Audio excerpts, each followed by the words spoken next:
Перед началом ролика я хочу, чтобы вы подписались на мой канал. И побыстрее, иначе Автоботы захватят мой канал. В мире, где все рождаются с волшебными звездами, это Фомиша, которая родилась без звезд. Как только ее родители осознали это, они вышвырнули ее из дома. Ее друзья набросились на нее, забрасывая камнями, вынуждая ее спасаться бегством. Пока она не встретила слизняка, который изменил ее жизнь, и она назвала его Сора. История начинается с того, что мужчина вырезает свою фигурку из дерева, когда слышит плач ребенка. Взволнованный бросается внутрь. Горничная сообщает ему, что у них родилась здоровая девочка. Его жена спрашивает: «Как ты назовешь этого ребенка?» И он отвечает: «Мы назовем ее Фамия». От этого имени малышка начинает хихикать. Через некоторое время Фамия стала еще больше. Пока ее отец работает над их новым домом, она приносит ему немного еды. Они садятся за стол вместе с ее старшим братом. Во время еды Фамия случайно подавилась хлебом. Ее отец быстро создает воду с помощью магии, чтобы помочь ей. Ее брат говорит ей есть медленно, но она отвечает: «Я расту, мне нужно есть много». Позже, когда они возвращаются домой, ее мама приветствует их улыбкой. Пока она помогает накрывать на стол, ее брат дразнит ее, чтобы она научилась основам магии. Ее мать защищает ее, говоря, что она будет учиться в своем собственном темпе. Теперь они все сидят вместе и наслаждаются семейным ужином. Позже, когда она играет со своими игрушками, она говорит: «У меня скоро день рождения». Ее отец говорит: «Да, ты получишь особенный подарок за свое мастерство». Ее мать спрашивает: «Рад ли ты своему пятилетию?» Как раз в тот момент, когда они по-семейному болтают, раздается стук в дверь. Это леди Люба из их деревни, она предсказательница судьбы. Она говорит, что я пришел поздравить Фаа с днем рождения и пожелать ей всего наилучшего. Ее мать приветствует ее в доме. Гадалка вспоминает, как она посещала Фаа, когда ей было всего 2 года. Она говорит ей, что у Фаа есть воспоминания о прошлой жизни, и просит ее никому об этом не рассказывать, потому что это может вызвать проблемы. Фаа обещает ей это. Вернемся к настоящему. После того, как она закончила молитву с добрыми пожеланиями, гадалка сказала: «А теперь я, пожалуй, уйду». Когда она уходила, она обеспокоенно оглянулась. Значит, великий день наконец настал. Когда Файше исполнилось 5 лет, она сидела в церкви со своими родителями. Священник сказал, что сегодня ты получишь свой магический навык. Он просит ее подойти и прикоснуться к святой воде. После этого она отступает назад, и священник произносит несколько магических слов, чтобы образовать водяной пузырь, через который он получает божественное послание. Он говорит, что эта девочка обладает навыком укротительницы, способностью побеждать монстров. Ее родители счастливы. Но когда священник посмотрел на количество звездочек, он был потрясен, увидев, что у нее их нет. Священнику это отвратительно. Ее отец говорит, что должно быть произошла какая-то ошибка. Но священник уходит, сказав, что божественное послание никогда не может быть ошибочным. Дома ее отец в ярости из-за этого. Он пьет и кричит о том, что у всех в семье были звезды, кроме нее. Его жена пытается успокоить его. Но он так разозлился, что сломал любимую игрушку Фаа, которую сам сделал для нее. Он расспрашивает свою жену, действительно ли Фаа была его дочерью. Это заставляет ее плакать. Когда Фаа пытается утешить ее, ее брат грубо хватает ее за руку и оттаскивает в сторону. Она зовет свою старшую сестру, но ее сестра смотрит на нее с отвращением и не обращает на нее внимания. Ее брат выгоняет ее из дома, приказывая исчезнуть. На этом мучения не закончились. Как только она оказалась на улице, все в деревне узнали о ее низком статусе и начали резко критиковать ее. Дети начали бросать в нее камни, из-за чего у нее сильно пошла кровь и ей пришлось бежать. Когда она остановилась, то увидела, что жители деревни окружили ее с полными ненависти глазами. Она убегает из деревни, думая, что я вообще сделал. Она смотрит на деревню и думает: я больше не могу вернуться домой, и она начинает плакать. Она часами бродит по лесу, несмотря на то, что шел сильный дождь. В конце концов она находит пещеру и заходит внутрь, чтобы не промокнуть. Там холодно, и она пытается развести огонь, используя свою огненную магию, но после нескольких попыток у нее ничего не получается. Ее зрение затуманивается, и она теряет сознание. Когда она просыпается, то видит, что рядом сидит пожилая женщина. Это гадалка, которая говорит ей: «Мое предвидение показало мне, что это случится с тобой». Затем она дает ей выпить суп, и голодная девочка с радостью выпивает его. Позже она садится рядом с ней и дарит ей волшебную сумку и книгу со словами: «Это всегда будет тебе полезно». Она начинает заботиться о Фе как мать, рассказывая ей об окружающем мире, в том числе о том, как читать, писать и выживать. Однажды, когда пожилая леди вышла из дома, она не вернулась. Это беспокоит Фаа, и она возвращается в деревню, чтобы выяснить причину. Ее сердце разрывается, когда она слышит, как люди говорят, что старая женщина умерла. Ее отец говорит старости деревни, что ее следует убить, потому что на нее было наложено проклятие без звезды, которое привело к смерти старой женщины. Это жестокое предательство полностью уничтожает дух голодухи. Она представляет, как ее мать говорит: «Было бы лучше, если бы ты никогда не родился». После этого деревенский староста собирает всех и убеждает их отправиться за Файшей. Она причина смерти старой леди. Она бежит, чтобы спасти свою жизнь, воображая, что ее собственные люди пытаются убить ее. Она продолжает бежать, пока не достигает безопасного места в лесу. Там она подает сигналы тревоги, используя кастрюли и сковородки, чтобы знать, если кто-нибудь придет. Затем она достает свою волшебную сумку, которую прятала, и складывает в нее все принадлежности принадлежности для приготовления пищи. Она начинает складывать в волшебную сумку другие важные вещи, в том числе некоторые зелья. Теперь она готова начать свою жизнь полную борьбы, говоря: «Я никому не нужен» и отброшен в сторону. На следующий день она обнаруживает свалку и начинает искать полезные вещи. Когда она вытаскивает сумку, то в конце концов вытаскивает все оружие, но каким-то образом она не пострадала. Она заглядывает внутрь и чувствует себя счастливой, когда находит кое-какую одежду, целебное зелье и карту. Как только она начинает складывать вещи в сумку, она слышит, как мимо проходят какие-то мужчины. Они приказывают слизнякам убрать мусор. Она убегает, когда слышит, что ее ищут. Прячась, она боится узнать, что за нее назначена награда, живой или мертвой. Она думает, что деревенский староста собирается убить меня. Она убегает и проводит ночь под деревом. На следующий день, когда она пересекала болотистую местность, подул ветер, и она чуть не упала, но сумела удержаться на ногах. Внезапно она увидела слизь на своей ноге, и еще больше слизи начали появляться и нападать на нее. Она побежала, чтобы спастись, но слизь продолжала преследовать ее. Когда она бежала, ее нога поскользнулась, и она начала катиться вниз, в конце концов упав с холма. Она зацепилась за ветку дерева, которая сломалась, и она упала. Она поранилась, но использует целебное зелье, чтобы залечить свои раны. Когда она встает, то видит перед собой прекрасное озеро. Вода кажется такой манящей для ее уставшего тела. Она снимает с себя одежду и прыгает в нее. Прохладная вода приятна на ощупь. Она освежает ее. После купания она сидит там и принимает решение. Она решила, что будет жить полной жизнью. Быстро она коротко подстригает волосы, чтобы выглядеть по-мальчишески, так как путешествовать одной как девочка опасно. Она достает из своей сумки мужскую одежду и надевает ее. В своем новом образе она решила сменить имя на Айви в честь растения, которое растет, даже если на него наступить. На следующий день во время путешествия ее остановил шум, доносящийся с зеленого поля. Она приблизилась к нему и, подойдя ближе, обнаружила острую слизь, скрывающуюся среди растений. Она открыла свою книгу, желая узнать об этом больше. В книге говорится, что это безымянный слизняк и самый слабый в своем роде. Она говорит, что ты самый слабый в своем роде. Ты такой же, как я. Когда она думает о том, чтобы дать этому название, дует сильный ветер, из 3 травинок на землю падают маленькие комочки слизи. Айви видит, какой он хрупкий и не может подняться самостоятельно. Она заглядывает дальше в книгу и узнает, что слизь настолько слаба, что от одного прикосновения она может исчезнуть. Она волнуется и задается вопросом, не исчезнет ли она, если взять ее в руки. Она осторожно переворачивает слизь и возвращается к чтению. В книге говорится, что продолжительность жизни слизи составляет менее суток, и о них мало что известно. Внезапно сильный порыв ветра разносит слизь еще дальше. Испуганная Айви бежит спасать ее и как раз вовремя останавливает, чтобы она не упала в реку внизу. Она думает о том, как защитить этого крошечного милого слизняка, и говорит: даже если тебе осталось жить всего 1 день, давай до тех пор будем вместе. В ту ночь она решила не спать, чтобы убедиться, что он жив. Она разговаривает с ним, рассказывает ему всю свою историю, даже упоминает, что у нее есть воспоминания о прошлой жизни. Она говорит всю ночь напролет. Утром, когда она просыпается, она понимает, что заснула. Она ищет слизь и расстраивается, думая, что она исчезла. Слезы наворачиваются на ее глаза, когда она снова чувствует себя одинокой. Но она решает продолжать двигаться и ищет карту. Когда она открывает ее, на карте появляется слизь. Она чувствует счастье и облегчение, потому что то, что слизняк выжил, доказывает, что книга ошибочна. Она снова заглядывает в книгу, ей не терпится узнать, как его приручить. Она подходит ближе и касается головы слизняка. Она начинает блестеть, показывая, что она все делает правильно. В книге написано, что слизи нужно дать название. Поскольку она голубая, она назвала ее Сора как небо. На ее голове появляется голубой кристалл, доказывающий, что она приручила ее. Сора прыгает к ней, и она нежно прижимает его к себе, говоря: «Ты мой первый друг», и радостно поднимает его высоко. Когда начинается следующий день, она ставит ловушку, и ей удается поймать горную крысу. Она тщательно готовит крысу, заворачивает ее в банановый лист и кладет в свою сумку. Затем она говорит Соре, что сегодня вечером у нас будет настоящий праздник. Она сверяется с картой в поисках дороги в королевскую столицу, но она там не отмечена. Так что она решает сначала отправиться в соседнюю деревню, надеясь найти там карту получше. Внезапно порыв ветра уносит Сору прочь, но Айви успевает подхватить ее как раз вовремя. Как раз в этот момент она слышит странный шум. Она быстро кладет Сору в сумку и пускается бежать. Она забирается на ветку дерева и замечает приближающуюся орду смертоносных муравьев. Как только они проходят мимо, Айви чувствует облегчение и выводит Сору на улицу. Она с удивлением обнаруживает, что Сора стал немного больше и тяжелее. Но потом она говорит: «Ого, это больно. Я поранился веткой чуть раньше». Опустив Сору на землю, она ищет синее зелье, чтобы залечить свои раны. Поскольку срок годности зелья истек, одного недостаточно, поэтому она использует их все. Она ищет еще, но не может найти ни одного и говорит: «Сора, я, должно быть, потерял немного по дороге». Айви продолжает свой путь и замечает объявление о розыске с большой наградой за ее голову. Она срывает плакат со словами: «Я больше не Фомиха». Но потом она видит другие плакаты и продолжает срывать их все. Когда она добирается до деревни, Айви замечает, что все используют магию даже для самых простых задач. Она продолжает двигаться и замечает мясную лавку. Ей приходит в голову идея продать горную стойку. Но страх, что ее опознают как Фомичу, заставляет ее захотеть уйти. Однако владелец замечает ее и останавливает. Он спрашивает, что случилось. «Я здесь для того, чтобы продавать мясо», — отвечает она. Когда он осматривает мясо, он говорит, что оно пахнет свежестью, показывая, что у него есть навык обоняния с 2 звездами. Она отдает ему все мясо, которое она поймала, а он вручает ей 100 долевых монет, шутливо говоря: «Это 100 миллионов кукол». Это сбивает ее с толку. Затем Айви идет в пекарню, чувствуя голод. Оттуда выходит дама и спрашивает: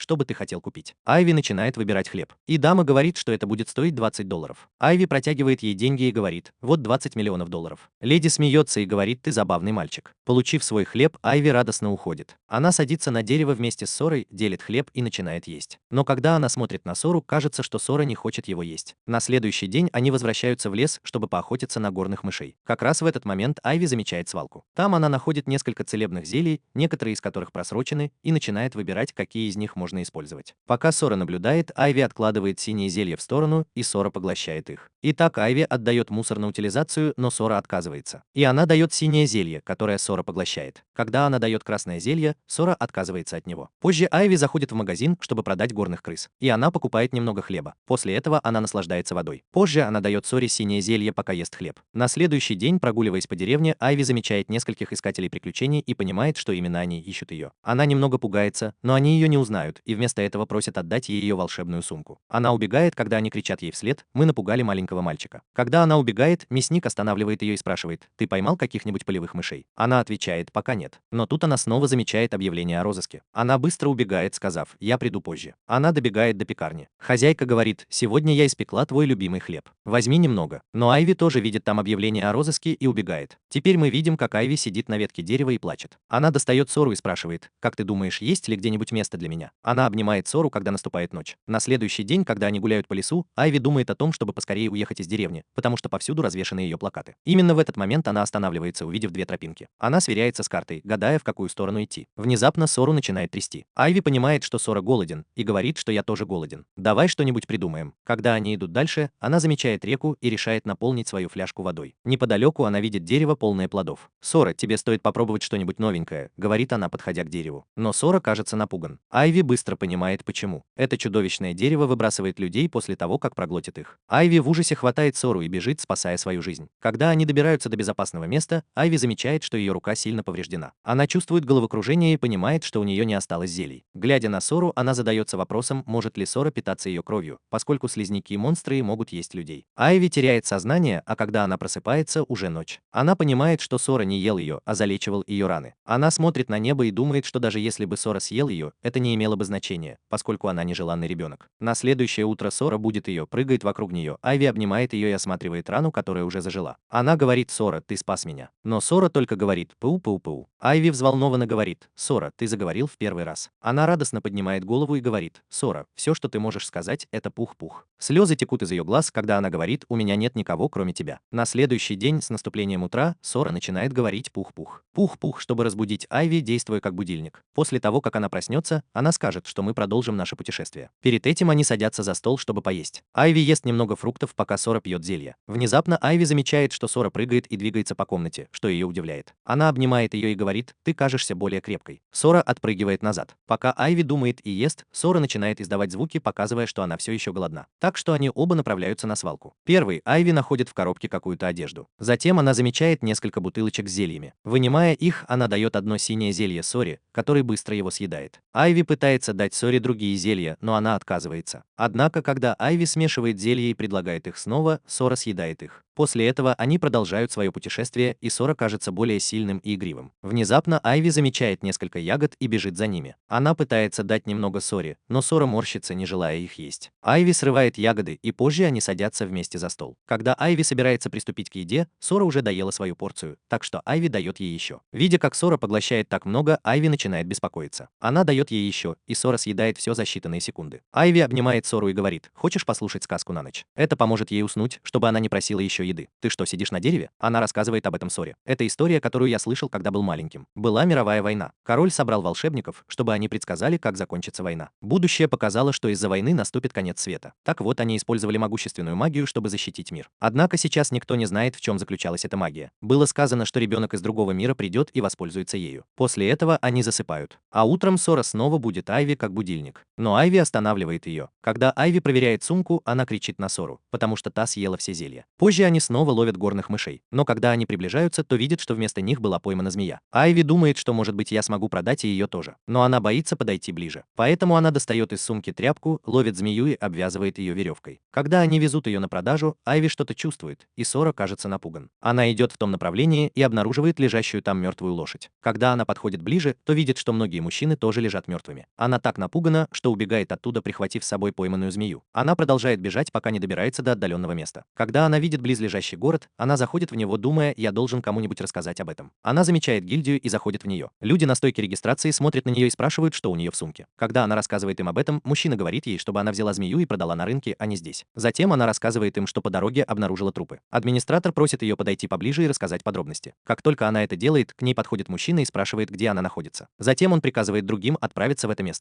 Мужчина говорит ей, что ты получишь вознаграждение, если твоя информация верна. Администратор вручает ей документ и просит зайти позже, чтобы забрать вознаграждение. Позже она отправляется в магазин, чтобы продать змею. Мужчина проверяет ее, говорит, что это уникальная змея, и предлагает ей 3 блестящих предмета. Она подсчитала, что 3 блестящих предмета стоят столько же, сколько 30 мышей. Он дает ей деньги и говорит, что если она поймает больше, то должна принести их сюда. Она уходит с деньгами и говорит Соре, что мы идем за едой. Позже она отправляется на свалку и приходит в восторг, увидев так много волшебных пакетов. Тем временем Сора находит синие зелья и съедает их. Айви думает о том, как унести столько волшебных пакетов. Она кладет один из них в синюю сумку, но когда она пытается взять коричневый пакет, он не помещается. Так что она начинает прикидывать, в какие сумки можно положить другие сумки. Она делит их и понимает, что в одних сумках можно разместить 2 или 3 волшебных сумки, а в других ни одной. Она узнает всю концепцию переноски сумок. Почувствовав себя счастливой после того, как разобралась с этим и надела их, она идет в сторону города вместе с Сорой. Она прячется, но ночной страж из гильдии замечает ее. Он подходит к ней и говорит, что информация, которую ты дал, была верной. Монстры убили авантюристов, поэтому авантюристы более высокого ранга отправились на охоту за ними. Он говорит ей пойти и забрать свою награду, и она говорит «хорошо». Когда она приходит в гильдию, администратор просит предъявить документ, который она ей дала. Айви начинает доставать сумки, удивляя администраторшу, и протягивает ей документ. Администратор вручает ей серебряную табличку в качестве награды. Айви начинает подсчитывать. Она стоит около 5 блесток, что соответствует стоимости 50 горных мышей. Администратор также дает ей 2 золотые монеты, и Айви приходит в восторг от того, что у нее так много всего в руках. Она берет их и уже собирается уходить, когда администратор останавливает ее и говорит «забирайте свои сумки». Когда она выходит, люди смеются над ней, и она понимает, что это из-за ее сумок. С наступлением ночи люди начинают наслаждаться своим времяпрепровождением. Айви ест свою еду и дает Соре какое-то зелье. Затем она смотрит на карту, чтобы продолжить свое путешествие, и ложится рядом, говоря «Сора, с тобой так весело путешествовать». На следующий день Айви расстроилась, увидев, что ее ловушка сломалась. Она говорит, что такими темпами я не смогу зарабатывать деньги, и проверяет свою сумку, чтобы узнать, сколько у нее осталось денег. Сора прыгает к чему-то, а Айви бежит за ней. Когда они добираются до кустов, они заходят внутрь и обнаруживают раненого волшебного монстра. Айви просматривает свою книгу и понимает, что монстр скоро умрет. Она гладит монстра и говорит «тебе должно быть страшно». Мне тоже было страшно, когда я был на грани смерти. Соре жаль монстра, поэтому она прыгает и прикрывает его. Она залечивает все раны монстра, и Айви поражена этим. Айви ждет, пока Сора закончит лечить монстра, а затем Сора прыгает обратно в руку Айви. Когда Айви спрашивает ее «ты закончил?», монстр приближается к ней. Она пугается, думая, что он может напасть, но вместо этого он демонстрирует свою привязанность, как будто благодарит ее за исцеление. Затем Айви прикасается к монстру и говорит «ты действительно милый», в то время как Сора просто говорит «пау-пау-пау». После этого, когда они гуляют по лесу, Айви думает «теперь у меня есть еще один друг». Она улыбается и говорит «я должна, по крайней мере, дать тебе имя». Немного подумав, она говорит «тебя зовут Сил», что на другом языке означает небо. Затем она представляется «меня зовут Айви, а этого малыша Сора». Когда они идут дальше, Айви замечает людей поблизости и говорит Соре запрыгнуть в сумку, в то время как тюлень прячется в кустах, так как на улице опасно. Позже Айви подъезжает к новым городским воротам. Она смотрит на городскую стражу, которая кажется пугающей. Как раз в этот момент появляется мужчина и проходит мимо нее со словами «мальчик, не вздумай ни с кем подшучивать». Сора кажется напуган его появлением. Как только мужчина собирается войти, охранник останавливает его и спрашивает «что у тебя за дела в деревне Латом?». Он отвечает «здесь живет мой друг». Охранник настроен подозрительно, так как мужчина, похоже, не может назвать ему имя своего друга. Поэтому охранник толкает его к стене, разрезая его сумку. Содержимое вываливается наружу. Там есть маленький пакетик, который охранник вскрывает и обнаруживает внутри алкоголь. Он хватает мужчину и говорит «так вы здесь для того, чтобы незаконно продавать алкоголь?». Как раз в этот момент подходит другой охранник и говорит «он преступник, но не обращайтесь с ним так сурово», а затем отводит его в тюремную камеру. Айви, наблюдая за всем происходящим, говорит «ты уже почувствовал, что этот человек был плохим парнем?». Сора. Теперь очередь Айви проходить через ворота, и она уже боится привратника. Тем не менее, она нерешительно идет вперед, и охранник останавливает ее. Когда она оборачивается, охранник смотрит на нее подозрительными, пугающими глазами. Но в этот момент ему на плечо садится муха. Он спрашивает, что случилось. И она отвечает «там муха». Охранник показывает ее и говорит «спасибо Соре». Когда Сора собирается уходить, он спрашивает «к чьей семье ты принадлежишь?». Она отвечает «я из деревни Латами». Он говорит «о, я слышал, что в Латами дела обстоят непросто». Затем он добавляет «теперь, когда ты в Лато, все будет хорошо», и позволяет ей войти. Когда она входит, она поражается, насколько велик этот город. Она бежит к мясной лавке и спрашивает, не купит ли хозяйка горных мышей, которых она собирается привезти с собой. Хозяйка отвечает «конечно, но будь осторожен с лесными монстрами». Затем Затем Айви просит у хозяйки немного мяса. После этого она уходит, размышляя о том, где бы ей остановиться, а затем замечает большое открытое пространство, где собираются искатели приключений. Но увидев там страшного охранника, она колеблется, но все же идет к нему. Охранник спрашивает о ней, а затем говорит ей, где она может остановиться, и дает ей деревянный пропуск для входа. Когда она входит, она расстилает свой коврик и ложится. Она оглядывается по сторонам и замечает, что у всех остальных есть палатки. Она говорит Соре: если бы у нас тоже была палатка, я мог бы тебя выпустить. Затем она идет на рынок, чтобы купить палатку. Пока она решает, какую из них купить, появляется привратник и пугает ее. Из ее глаз вот-вот потекут слезы. Другой охранник говорит: не пугай так детей. Привратник представился: меня зовут Окта. Она отвечает: я Айви. Затем Окта говорит: давай я помогу тебе купить палатку. Айви немного колеблется, но Велавера говорит, что он неплохой парень. Они заходят в лавку старика. Окта говорит старику, что у тебя есть покупатель. Подари этому парню что-нибудь недорогое и по-настоящему вкусное. Пока старик ищет палатку, Айви спрашивает, сколько обычно стоят палатки. А серебряной таблички будет достаточно? Мой бюджет составляет 5 гил. Отвечает старик: ты сказал 5 гил. Охранник спрашивает, откуда у тебя такая большая сумма. Она объясняет, что я получила вознаграждение за то, что сообщила жертвам о нападении монстра. Старик протягивает ей палатку, говоря, что это лучшая палатка в Five Glittle. Она берет ее, довольная сделкой, и платит за нее. Затем он предлагает тебе поставить на ней отметку. А теперь она пишет имя Соры на палатке. Старик дает ей бесплатный волшебный мешочек. На улице она благодарит охранников за их помощь. Они говорят: увидимся позже, Айви. Охранники. А теперь она идет устанавливать свой домик-палатку. Она начинает его устанавливать, и когда наконец все готово, она так счастлива это видеть. Она входит и задергивает шторы, забирая Сору с собой. Сора приходит в восторг, увидев палатку, и начинает прыгать вокруг нее. Айви говорит, что это наш дом. Сора запрыгивает к ней на колени. И Айви говорит: давай отпразднуем это, Сора. Давай сходим на свалку за зельями. Когда она выходит из палатки, появляются несколько искателей приключений. Они называют ее воровкой, и один из них говорит: это моя палатка. Парень начинает обвинять ее в том, что она украла их палатку. Но она говорит, что я этого не делал. Он хватает ее, и женщина начинает ее унижать. Они открывают ее сумку и поражаются, увидев существо, которого никогда раньше не видели. Айви пытается убежать, но ее останавливает культурист. Он высоко поднимает ее, и она вот-вот заплачет. Как раз в этот момент появляется охранник и говорит им, чтобы они оставили мальчика в покое, иначе они будут наказаны. Этот человек не слушает. Тогда охранник освобождает Айви из своих объятий, говоря: палатка принадлежит этому парню. Парень говорит, что этот парень ни за что не купит такую хорошую палатку. Охранник говорит, что Окта помог ей купить палатку, и сердито спрашивает: твою палатку действительно украли, или ты лжешь? Парень колеблется и говорит, что возможно мы допустили ошибку. Когда они пытаются убежать, охранник зовет других охранников, чтобы те с ними разобрались. Они хватают каждого из них и арестовывают, отправляя в тюрьму. Затем охранник спрашивает Айви: с тобой все в порядке? И она благодарит его, а он дает ей целебное зелье. И она счастлива, потому что оно совсем новое. Охранник говорит, что это знак извинения за все, что случилось. Она говорит спасибо, и он уходит. Позже ночью Айви говорит Соре выпить столько зелья, сколько она сможет, и наполнить себя. Но когда она собирается приступить к еде, она видит, что Сора не ест, так как хочет, чтобы она съела совершенно новое зелье. Айви говорит, что оно понадобится мне для исцеления. Тебе нельзя это есть. На следующее утро Айви просыпается и говорит Соре: давай отправимся на охоту. Перед уходом она сообщает об этом охраннику. По пути она встречает много охранников, которые ее знают. Они предлагают ей помощь и дарят подарки, и она удивляется, откуда они ее знают. Позже в лесу она видит, что ее ловушка снова разрушена. Она говорит Соре, что такими темпами мы никогда ничего не поймаем. Как раз в этот момент сзади появляется тюлень. Он принес ей несколько кроликов. Она спрашивает: ты отдаешь их мне? Тюлень говорит да, и она обнимает его. Она говорит, что мне лучше начать их заправлять, они совсем свежие. А теперь тюлень поиграет с Сорой, пока Айви заканчивает работу. Когда она заканчивает, Сора и тюлень уже спят. Она будет Сору, говоря: пойдем, и Сора подкатывается к ней. Тюлень балует ее, а потом возвращается и прячется. Айви и Сора возвращаются в город. Из-за неуклюжести Соры она поранилась палкой. Вернувшись в город, они зашли в мясную лавку. Хозяйка говорит, что это мясо такое свежее. Похоже, ты охотился на них без капкана. Айви улыбается. Леди дает ей деньги и говорит, что с такими качествами тебе всегда рады. Когда Айви уходит, она снова встречает по пути охранников, которые останавливают ее, чтобы поговорить. Она прячется, гадая, откуда они ее знают. Появляется Велавара и спрашивает, что случилось. Она рассказывает ему, а он отвечает, что это Окта. Он велел всем охранникам присматривать за тобой. Айви краснеет от этого. После этого Деливера машет рукой на прощание. Идя по улице, Айви замечает фруктовый магазин и бежит к нему. Она видит фрукты Зои из своей деревни латами, которые стоят очень дорого. Владелец магазина говорит, что это потому, что в этом году был плохой урожай. Он спрашивает: ты из Лаоми? Она говорит, что Яхай убежал из деревни. Он предсказывает их судьбу, и они используют их для предсказания времени сбора нулевого урожая фруктов. Это основной источник дохода деревни. Но она заболела, и деревенский староста не дал ей лекарства. Она умерла, и он обвиняет в этом девочку по имени Фация, говоря жителям деревни, что она проклята. Услышав это, Айви расстраивается. Он говорит, что у Латами сейчас финансовый кризис. Мальчик, из-за этого ты уехал из деревни. Она говорит, что да, я так и сделал. Он дает ей нулевой фрукт, чтобы мотивировать ее, говоря, что тебе должно быть приходится сталкиваться со многими трудностями. Позже, вернувшись в свою палатку, она думает о своей семье и задается вопросом, все ли у них хорошо. Сора тоже чувствует себя плохо. Она говорит, что мой собственный народ отверг меня, и теперь я нахожусь в незнакомом месте. Но все здесь добры ко мне. Она берет фрукт и говорит, что я чувствую себя здесь как дома. Сора пытается что-то сказать, подпрыгивая. Но Айви говорит, я не понимаю, о чем ты говоришь. Она ест фрукт и вспоминает, что ей сказала пожилая леди. Если она отправится в соседнюю столицу или другие города, то, возможно, найдет хороших людей, которым сможет доверять. На следующий день, когда она просыпается перед отъездом на охоту, она радостно приветствует всех. Дойдя до леса, она ставит ловушку и говорит, давай сходим на свалку и купим для тебя зелье. По дороге она замечает людей и заставляет Сору запрыгнуть ей на спину. Как раз в этот момент появляются эти плохие люди и говорят, сейчас мы отомстим. Но, во-первых, дай нам ту редкую слизь, которая у тебя есть. Айви говорит, что я не могу. Сора мой друг. Мужчина говорит, отдай ее, или я изобью тебя до полусмерти. Она пугается и начинает убегать. Мужчина бежит за ней, но она разрубает ловушку, и он попадает в нее. Женщина говорит, что от тебя никакого толку. Я поймаю ее. Мужчина вырывается из лица. Я не собираюсь бросать этого мальчика, говорит он. Когда Айви убегает, появляется женщина и говорит, тебе не убежать. В то время как мужчина хватает ее и говорит, проведи рукой по слизи. Но потом они оба пугаются, когда видят монстра. Они отпускают Айви и отходят в сторону. К ним подходит тюлень и рычит на женщину, от чего она мгновенно теряет сознание. Теперь мужчина начинает бежать, чтобы спасти свою жизнь, но тюлень подбегает и прыгает, чтобы остановить его. Он издает сердитый рык. В следующий момент он бросает потерявшего сознание мужчину на женщину. Айви смотрит на них, а затем спрашивает Сору, с тобой все в порядке? Сора отвечает, пау-пау-пау. Затем она смотрит на тех, кто лежит без сознания, и спрашивает Сору, с тобой все в порядке? Сора отвечает, пау-пау-пау. Именно в этот момент она слышит, как кто-то приближается и просит тюленя спрятаться. Это Акта и Велабра спрашивают ее, все ли с ней в порядке. Она отвечает да и рассказывает им все об этих людях. Позже мы видим, как Айви сидит с Октой. Он говорит ей, что авантюристы, которые пытались причинить ей вред, сейчас находятся в тюрьме. Она благодарит его. Он говорит, что эти люди на самом деле были грабителями, поэтому она получит 5000 глиттеров в награду за помощь в их поимке. Она поражена, когда подсчитывает, сколько полевых мышей будет равно 5000 глиттерам. Вручая ей награду, он упоминает, что носить с собой такую крупную сумму было бы небезопасно, и предлагает ей создать учетную запись в торговой гильдии. Затем мы видим Айви в гильдии, стоящую рядом с Актой. Администратор инструктирует ее, как открыть счет. Айви кладет палец на иглу, и как только появляется капля крови, ее счет создается. Акта проверяет ее данные и спрашивает, Айви, тебе скоро исполнится 9 лет? Она отвечает да. После этого она заходит в комнату и кладет монеты на поднос. И тут появляется мужчина. Она протягивает ему монеты, а он поздравляет ее с открытием счета и дарит ей тарелку. Выходя оттуда, она смотрит на тарелку. Окта говорит, что пора идти. Появляется Велава и орет на Окту за то, что она ушла, не предупредив. Потом, когда они гуляют, Акта говорит, Айви, я собираюсь тебя вылечить. Айви удивляется, почему они так хорошо к ней относятся. Велавара спрашивает, что-нибудь не так? Айви говорит, нет, я просто проголодался. Акта берет ее за руку и ведет к магазину. Он подзывает женщину, которая спрашивает, это твой тайный ребенок? Он отвечает, да, она очаровательна, не так ли? Они садятся рядом, и он делает заказ, пока Айви рассматривает вкусные блюда, которые готовят другие. Акта заказывает для нее то же самое блюдо. Он говорит, я заказываю много, так что наливай себе. Айви говорит, что я бы не смогла столько съесть. Велева говорит, что по крайней мере нужно учитывать ее телосложение, прежде чем заказывать. И все же Акта настаивает, ведь он уже заказал так много, и говорит Айви, чтобы она начинала есть. Когда Айви ест, она говорит, что это очень вкусно. Женщина говорит, что это мои кулинарные способности на 4 звезды выше. Затем Белла спрашивает, какими навыками ты обладаешь. Айви отвечает, что я укротитель. Когда они спрашивают о ее звездном рейтинге, она колеблется и выглядит грустной. Понимая ее дискомфорт, Акта похлопывает ее по плечу и говорит, люди с большим количеством звезд иногда бесполезны. Велевра добавляет, да, и есть люди с одной звездой, которые делают достойную похвалы работу. Так что не отчаивайся. Они считают, что у нее только одна звезда. После этого они машут Айви на прощание. Она думает про себя, у меня 0 звезд. На следующее утро Айви говорит им, я продолжу свое путешествие в королевскую столицу. Окта говорит, просто упомяните там мое имя, и это поможет. Она машет им на прощание, а Окта говорит, приходите как-нибудь, мы будем ждать. Когда она уходит, Вивара говорит Окте, я навела справки об Айви, и они выяснили, что она девушка, которая по какой-то причине скрывает свою личность. Окта задается вопросом, почему. И Вивара говорит, что может быть когда-нибудь она тебе расскажет. В следующей сцене мы видим, как Сора бежит по лесу, а Айви просит ее идти немного медленнее, когда она следует за ней. Теперь они останавливаются, и Айви выпивает немного воды. Она смотрит на Сору и говорит, ты полон энергии. Затем она понимает, что Сора изменился после того, как съел раны тюленя. По мере того, как она эволюционировала. Именно в этот момент момент внимание Соры переключается на что-то другое, и она идет в этом направлении, а Айви следует за ней. Она смотрит вниз и поражается, увидев, что такая большая территория расчищена. Она подозревает, что это сделала не она, и боится, что это вернется и будет преследовать ее. Именно в этот момент она слышит шум, доносящийся из кустов. Оттуда что-то выходит, и она сильно пугается, но Сора улыбается и говорит «пау-пау-пау». Айви смотрит на него, это тюлень. Она прыгает, чтобы обнять его, и Сора тоже рад его видеть. Позже вечером, сидя у костра, Айви ест мясо и кричит «это восхитительно». Затем она благодарит тюленя за то, что благодаря Буше мы смогли поймать много кроликов.